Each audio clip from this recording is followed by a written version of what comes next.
오늘 제가 준비한 이야기는요, 바로 소액 1, 2억으로 서울 시내 아파트 입주권을 받을 수 있는 그런 투자에 대해서 좀 설명드리려고 합니다. 많은 분들이 이렇게 질문을 하실 거예요. 어떻게 그런 소액으로 아파트 입주권을 받을 수 있는지라고 말씀하실 수 있는데요. 자, 지금부터 저와 함께 한번 알아보도록 하겠습니다. 자, 지금 여기 화면에 보신 것 같이 총 4가지 방법들이 있는데요. 먼저 첫 번째부터 설명드리도록 하겠습니다. 재개발 예정지 신축 빌라 투자인데요. 재개발 구역 안에 신축 빌라를 투자해서 재개발이 일어날 시에는 아파트 입주권이 나오죠. 자, 신축 빌라 같은 경우에는 전세금을 높게 책정해서 받을 수 있기 때문에 실질적으로 투자하시는 분들이 아주 작은 금액으로 투자를 하실 수 있어서 많은 분들이 정말 많이 하고 계시는 투자입니다. 자, 그런데 이런 투자 정말 좋긴 한데요. 여러분들이 반드시 유념하셔야 되는 부분이 있어요. 어떤 내용이냐면요. 구역 지정 안에 신축 빌라가 너무 많을 경우에는 실질적으로 재개발 구역이 해제될 가능성이 있습니다. 사업성이 나오지 않아서요. 또한 구역 내에 한쪽에 신축 빌라가 많이 모여 있는 곳 같은 경우에는 그 곳만 재척을 하고 재개발이 진행될 수 있기 때문에 투자하실 때 이 점 반드시 유념하셔야 될 것 같습니다. 자, 두 번째는 정부가 현재 팍팍 밀어주고 있는 사업이죠. 바로 가로주택 정비 사업입니다. 자, 보시는 것과 같이 굉장히 오래된 빌라, 이미 건물에 대한 감가는 다 떨어졌겠죠. 자, 이런 빌라들을 소액으로 투자하셔서 가로주택 정비 사업이 일어났을 시에는요, 아파트 입주권을 받을 수가 있는데요. 좀 단점이라고 보시면요, 기존의 재개발 같은 경우엔 구역을 굉장히 대단위로 아파트 단지가 대단위로 들어온 반면에 가로주택 정비 사업 같은 경우에는 소규모로 이루어지는 사업입니다. 그래서 나홀로 아파트 아니면 한두 동밖에 들어오지 않는 투자라고 볼 수 있죠. 그렇기 때문에 이 점 유의하셔서 투자하시면 될 것 같고요. 자, 세 번째는 바로 재건축 예정 아파트 단지 내 상가입니다. 자, 많은 분들이 이렇게 알고 계세요. 재건축 예정에 예정지에 이제 아파트 단지 내 상가를 가지고 계셨다가 재건축이 일어났을 시에는 나중에 재건축이 일어났을 시 상가를 다시 받는 거 아니냐 이렇게 말씀을 하시는데요. 예, 맞습니다. 상가로 다시 받을 수도 있고요. 한 가지 더 보태자고 하면 아파트도 받을 수 있습니다. 자, 그렇긴 한데 모든 단지 내 상가가 아파트를 받을 수 있는 건 아니고요. 좀 여러 가지 요건들이 있어요. 그 요건도 만족하셔야 되고요. 또 하나는 조합과의 어느 정도 협의가 이루어져야 됩니다. 그래서 그 내용을 반드시 유념하시면 될 것 같고요. 자, 네 번째는 바로 시장 재개발입니다. 자, 소액 투자로 이런 시장 재개발을 투자하게 되면요, 서울 시내 아파트 입주권을 받을 수 있는데요. 오늘 제가 굉장히 힘줘서 설명드리고 싶은 부분이 바로 이 시장 재개발입니다. 이 시장 재개발 같은 경우에는요, 굉장히 많은 혜택도 있고요. 앞으로 신흥 강자로 떠오를 수 있는 그런 부동산 투자이기 때문에 이 시장 재개발 오늘 시청자분들께서 반드시 눈여겨보셔야 될 것 같고요. 자, 그렇다고 하면 이 시장 재개발 신문 기사와 함께 시작하도록 하겠습니다. 자, 전통시장에 부는 재건축 바람입니다. 자, 예전에 시장 재개발이라고 하면 굉장히 오래된 시장이 현대식으로 변경하는 것을 시장 개발이라고 했어요. 화장실이 굉장히 낙후됐기 때문에 화장실을 현대식으로 변경해 주고요. 또 주차장이 없다 보니까 주차장을 새로 신설을 해주고, 비가 오면 대부분 이런 재래시장에 비를 맞는다 그래서 사람들이 많이 나오지 않게 됐죠. 그러다 보니까 아케이드, 지붕을 이렇게 씌워주는 것, 그러니까 현대화로 변경해주는 걸 시장 개발이라고 했는데요. 이렇게 시장 재개발을 했는데도, 시장을 현대식으로 바뀌었는데도 불구하고 어떤 일이 벌어지죠? 대형 마트의 등장과 내수 등의 불황으로 인해서 사실 전통시장이 현대식으로 변경됐지만 재구시를 할 수가 없게 됐습니다.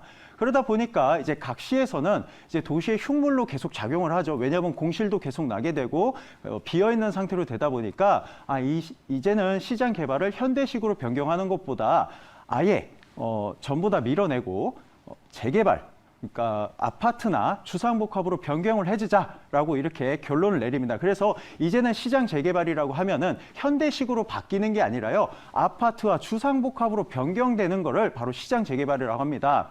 자, 많은 분들이 시장 재개발에 대해서 되게 생소하게 생각하실 수 있는데요. 사실상 서울시 내에서는 이 시장 재개발이 굉장히 활성화 진행되고 있어요. 자, 그렇다고 하면 계속 기사 내용과 함께 그 내용을 한번 알아보도록 할게요.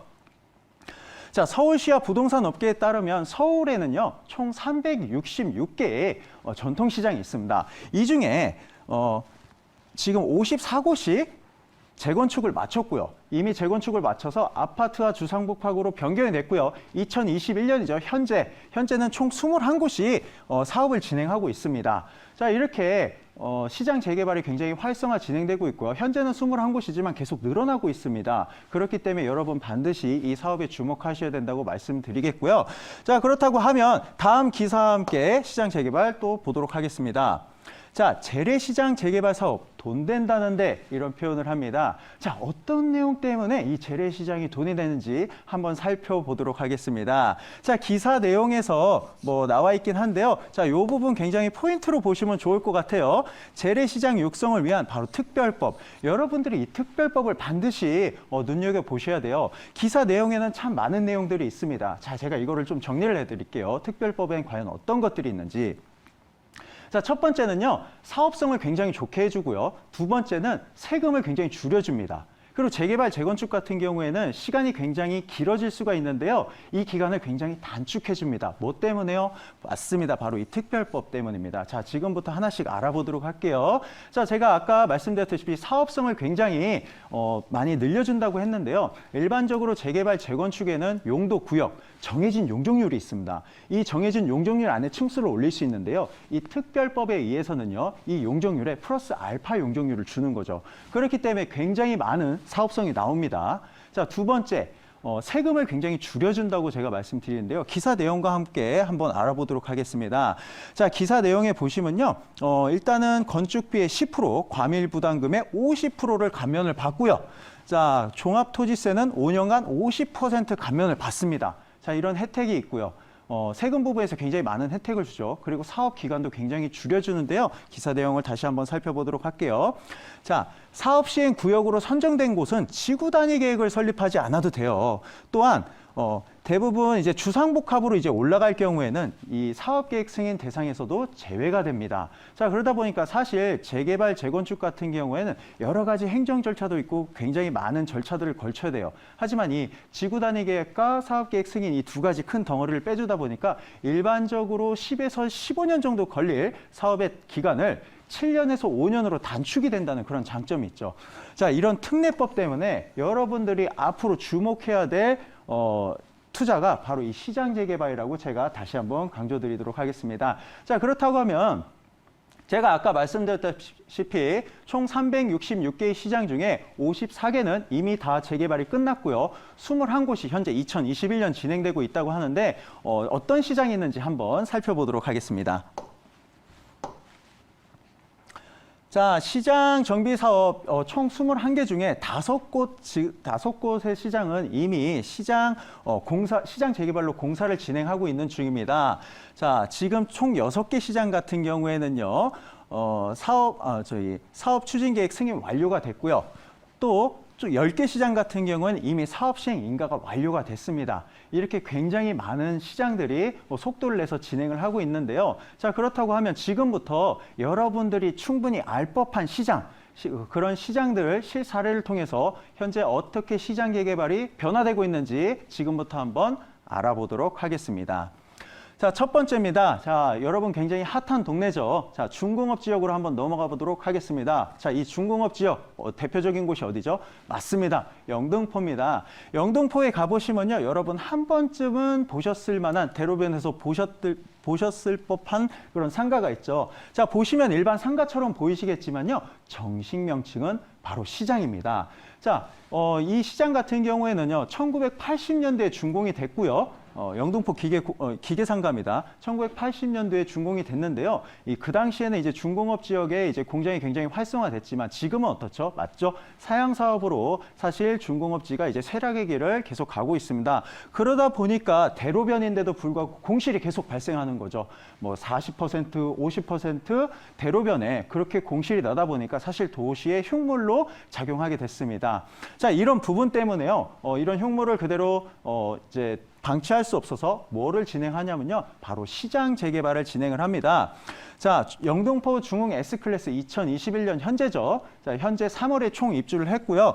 지하 5층에서 지상 14층까지 굉장히 멋있는 아파트로 준공이 됐습니다. 이미 입주가 됐고요. 자, 이 영등포 공구상가 여러분들이 관심 있게 보셔야 되는 그 이유가 있는데요. 바로 아까 제가 전에 말씀드렸던 시장 재개발 특례법을 적용받은 첫 번째 사례로 적용된 첫 번째 사례입니다. 그렇기 때문에 여러분들이 좀 관심 있게 보셔야 될 것 같고요. 자, 두 번째 시장으로 한번 넘어가 보도록 하겠습니다. 자, 이 시장은요, 여러분들 굉장히 유명한 시장이에요. 잘 알고 계실지 모르겠지만요. 전과 그리고 족발이 유명한 시장입니다. 자, 마포 공덕시장입니다. 자, 이 시장 같은 경우에는 1960년도에 준공이 됐죠. 1960년도에서부터 지금까지 굉장히 장사가 잘 됐고요. 굉장히 유명한 시장입니다. 자, 근데 건물을 보시는 것 같이 굉장히 낙후가 많이 돼 있어요. 60년대에 젖었기 때문에 사실 건물을 이렇게 쓱 밀기만 하더라도 다 와르르 무너질 것 같이 오래돼 있습니다. 자, 1960년대에서 지금까지 굉장히 시장의 역할을 잘하고 있었는데요. 문제가 발생하죠. 근처에 바로 대형 마켓들이 들어오기 시작한 겁니다. 아무리 유명한 시장이라도 근처에 대형 마켓이 들어오게 되면요. 사실상 이 시장의 구실을 유지하기가 힘듭니다. 자, 그래서 이분들 역시도 공실이 많이 나고 사람들이 많이 찾지 않다 보니까 결론적으로는 시장 재개발로 변경을 하게 되는데요. 현재 하나건설이 들어와서 지금 시장 재개발을 도모 중입니다. 지하 6층에서 지상 18층까지 지금 이런 조감도 방식으로 진행을 할 예정인데요. 여기 마포 공덕시장 같은 경우에는 현재 사업 시행 인가를 완료를 했기 때문에 좀 더 빠른 시장 재개발이 이루어질 것 같습니다. 자, 다음은요. 자, 이 시장 재개발이 바람이 불다 어디까지 오냐면요. 바로 강남까지 불어옵니다. 자, 지금 강남의 교육의 메카 1위가 어디죠? 맞습니다. 대치동입니다. 대치동 중에서도요. 대치역 인근에 있는 바로 이런 상가처럼 보이는 시장이 하나 있습니다. 굉장히 유명한 시장인데요. 바로 남서울 종합시장입니다. 자, 이 남서울 종합시장 같은 경우에도요. 여기는 이제 3종 일반 주거지역인데요. 여기는 이제 시장 재개발, 아까 제가 말씀드렸던 특례법 때문에 용적률을 굉장히 크게 상향받아서 몇 층까지? 지상 14층까지, 지하 4층에서 지상 14층까지 올릴 수가 있습니다. 자, 강남에는요, 이 대치동에 이 남서울 종합시장 외에도 노년 종합시장이라고 있어요. 이 두 곳이 현재 시장 재개발로 지금 열심히 진행 중입니다. 네. 자, 다음으로 보실 곳은요, 이제 영등포 청과시장인데요. 자, 이곳도 역시 여러분들 한 번쯤은 과일을 사시러 한번 영등포 청량리 청과시장을 한번 들려보셨을 것 같아요. 자, 이 청과시장에 가시면요, 지금은 공사 중에 있습니다. 지금 용도구역 같은 경우에는 상업지고요. 자, 이 지역 같은 경우에 총 59층이 올라가고 있죠. 4개 동으로 굉장히 대규모로 진행되고 있습니다. 그렇기 때문에 시장 재개발이 현재 지금 굉장히 활성화되고 있다는 제가 이 실사례를 통해서 설명을 드렸는데요. 그렇다고 하면 여러분들이 이렇게 말씀을 하실 수 있을 것 같아요. 근처의 동네에 나가서 그냥 시장에 있는 거를 아무거나 투자하면 되냐? 이렇게 말씀을 하실 수가 있는데요. 시장 재개발을 투자하시는 데는 반드시 여러분들이 유념하셔야 될 두 가지 포인트가 있습니다. 그 포인트 지금부터 설명드릴 건데요. 자, 그 첫 번째가 바로 준공연도입니다. 일반적으로 1980년대 시장 같은 경우는 아직 시장 재개발로 진행되기엔 조금 빠르고요. 일반적으로 지금 시장 재개발에 대한 얘기가 굉장히 많이 나오는 것들이 바로 1970년대에 있는 그런 시장입니다. 또 한 가지 여러분들이 또 체크하셔야 될 부분이 뭐냐면요. 이미 현대화로 진행된 시장 같은 경우에는 사실상 이미 돈을 들였기 때문에 다시 재개발로 가기엔 조금 버거워요. 그렇기 때문에 아직 현대화로 진행되지 않은 시장 재개발 중에 70년대 시장을 좀 눈여겨보셔야 되고요. 그 다음에 또 주목하셔야 되는 게 바로 용도구역입니다. 자, 한번 이제 한번 화면을 보시면 준공업지, 2종 일반, 3종 일반. 자, 이렇게 용도구역으로 정해진 거는 14층, 24층, 10층, 14층 이렇게 올라가게 되죠. 자, 그중에 한 곳만 유일하게 굉장히 높게 올라가는데 바로 용도구역이 바로 상업지인 곳입니다. 자, 이 상업지 같은 경우에 총 59층. 일반적으로도 용적률을 많이 받는데 시장 재개발을 통한 특례법에 의한 용적률 플러스 알파 용적률을 받기 때문에 더 큰 사업성이 나오기 때문에 여러분들이 주목하셔야 될 포인트 두 가지는요. 바로 준공연도 그리고 용도구역 이 두 가지를 반드시 체크하셔서 시장 재개발을 바라보시는 게 좋을 것 같습니다. 자, 그렇다고 하면 또 이런 질문을 하실 수 있을 거죠.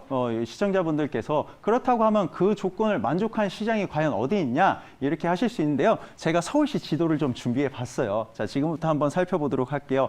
자, 제가 아까 시장 재개발 포인트 2가지 중에 첫 번째 용도구역 상업지라고 말씀드렸는데요. 자, 그러면 상업지부터 한번 알아보도록 하겠습니다. 자, 유명한 지역이죠. 바로 강남에 있는 테헤란로입니다. 자, 이곳이 이제 상업지가 한 군데가 있고요.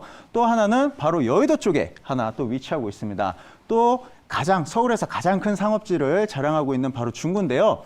자, 강남구 같은 경우에는 사실 더 이상 재개발을 할 수가 없죠. 이미 개발이 다 끝났기 때문에. 자, 여의도 같은 경우도 재개발 구역은 많은데요. 시장 자체가 없습니다. 그래서 상업지 중에 이 두 곳은 좀 패스를 하셔서 보셔도 될 것 같고요. 여러분들이 주목하셔야 되는 게 바로 이 서울의 중심, 중구를 보셔야 됩니다. 이곳은요, 상업지인데도 불구하고 사실상 시장들이 굉장히 많이 모여 있어요. 그렇기 때문에 여러분들이 반드시 주목하셔야 되는 지역이 이 서울시 중구라는 점 제가 꼭 집어서 말씀드리겠고요. 자, 시장 재개발 포인트 또 한 가지는 뭐였죠? 그렇죠. 70년대 노후도를 체크하셔야 되는 겁니다. 자, 그렇다고 하면 이 중구 지역, 상업지 중구 지역 노후도는 어떤지 한번 바라보도록 하겠습니다. 자, 보시면은 이제 서울시 중구의 노후도를 이렇게 표시한 건데요. 굉장히 빨갛죠? 자, 이 빨간 표시가 어떤 내용이냐면요. 40년 이후부터는 이렇게 빨간색으로 표시가 되어 있습니다. 전체적으로 보면 95% 이상 빨갛다고 보시면 되는데요. 사실 서울시 중구 같은 경우에는요. 최소 40년에서 많게는 80년까지 굉장히 낙후된 지역들이 많습니다. 그리고 제가 아까 말씀드렸다시피 서울시 중구 같은 경우에는 상업지인데도 불구하고 자, 노후도가 굉장히 오래됐기 때문에 여러분들이 이 지역을 반드시 눈여겨보셔야 된다고 체크포인트로 정리해드리도록 하겠습니다. 네, 서울시 중구 을지로 위치부터 설명드리도록 하겠습니다. 2호선 그리고 5호선 을지로 4가역 도보 2분 이내에 있고요. 1호선 종로 5가역 도보 3분 이내에 있습니다. 초역세권이죠. 추천 유형은 상가인데요. 재개발, 재건축 상가입니다. 자, 규모는 총 3층이고요. 면적은 전역 16.33제곱미터, 대지는 6.74제곱미터입니다. 지역 시세 같은 경우에는 현재 1억 7천에서 1억 9천만 원까지 형성돼 있고요. 월세 시 1억 6천에서 1억 6천8백만 원에서 1억 8,800만 원 투자 금액으로 보시면 될 것 같습니다. 대형 재래시장들이 밀집이 돼 있는 곳이에요. 을지로 일대 소액으로 접근해 볼 수 있는 상가인데 앞서서 말씀을 해주셔서 투자 가치가 높은 걸 잘 알겠습니다. 입지 여건도 함께 봐야 될 것 같아요. 예, 입지를 좀 설명드리도록 할게요. 사실 을지로 같은 경우에는요, 현재 재개발, 재건축의 종합 세트라고 좀 설명드리고 싶은데요. 자, 을지로 2가부터 한번 넘어가 보도록 하겠습니다. 자, 을지로 2가 같은 경우에는 현재 필지별, 가장 작은 단위의 개발, 필지별로 재개발이 굉장히 활성화되어 있고요. 현재 2가 쪽에서 지금 재개발이 진행되고 있는 모습 제가 포인트를 잡아드리는 거고요. 여러분들이 조금 주목하셔야 되는 게 바로 이 세운상가 재개발입니다. 자, 세운상가가 이렇게 있고요. 이 세운상가를 중심으로 해서 2구역, 3구역, 4구역, 5구역, 6구역 이렇게 진행되고 있습니다. 자, 이 3구역 같은 경우를 먼저 설명을 드리고 싶은데요. 3구역 같은 경우에는 주상복합이 3,000세대가 들어올 예정이에요. 현재 지금 공사 중인 부분도 있죠. 자, 이쪽에 지금 세운 힐스테이트라고 608세대가 현재 공사 중에 있습니다. 자, 지금 4구역 같은 경우에는 SH가 진행되고 있죠. 세운 그라운즈라고 해서요. 컨벤션 센터, 호텔, 오피스텔 단지들이 들어오고 있습니다. 자, 5구역하고 6구역 역시도 지금 재개발이 굉장히 활성화 진행되고 있는데요. 트윈타워라든지 안 그러면 대규모 오피스 아니면 오피스텔 단지들이 지금 밀집해서 들어오고 있습니다. 자, 그래서 길을 하나를 건너게 되면요. 바로 시장들이 밀집되어 있는데요. 자, 이 시장 좀 설명드리도록 하겠습니다. 자, 광장시장이 있고 방산시장이 있고 중구시장이 있는데요. 자, 광장시장 굉장히 유명한 시장이죠. 먹거리로 굉장히 유명하기 때문에 관광지로도 좀 유명합니다. 자, 이렇게 관광지로 유명한 지역 같은 경우에는 재개발이 될까요? 좀 되기 힘들겠죠. 그래서 지금 이 광장시장 같은 경우는 좀 제외하고 보시면 될 것 같고요. 자, 중구시장으로 가보겠습니다. 중구시장에 뭐가 유명할까요? 건어물 시장이 유명하죠. 자, 중구 시장도 굉장히 좋습니다. 굉장히 낡았기 때문에 아까 제가 말씀드렸다시피 살짝 밀면은 무너질 정도로 굉장히 낙후된 지역이에요. 자, 그렇긴 한데요. 이 중구 시장에는요, 구분 상가가 없어요. 소액으로 투자할 수가 없기 때문에 굉장히 투자 금액 자체가 굉장히 무겁습니다. 여러분들께서 좀 주목하셔야 되는 게 바로 이 방산시장인데요. 유일하게 이곳만 구분 상가가 존재하고 있습니다. 그렇기 때문에 이 지역을 여러분들 반드시 눈여겨보셔야 될 것 같고요. 바로 옆 지역 같은 경우엔 바로 국립중앙의료원이 들어올 예정입니다. 그래서 전체적으로 정비가 되는 구역이기 때문에 이 지역 여러분들이 반드시 눈여겨보셔야 된다고 정리해드리겠습니다. 야, 투자 가치가 높아 보여서 시세가 궁금해지네요. 네, 총 이제 매매 금액 그리고 실투자 금액 짚어주실까요? 예, 총 매매 금액은 1억 7천만 원이고요. 1억 7천만 원에서 1억 9천만 원입니다. 월세는 200만 원에 20만 원이고요. 실투자 금액은 1억 6,800에서 1억 8,800으로 정리해드리도록 하겠습니다.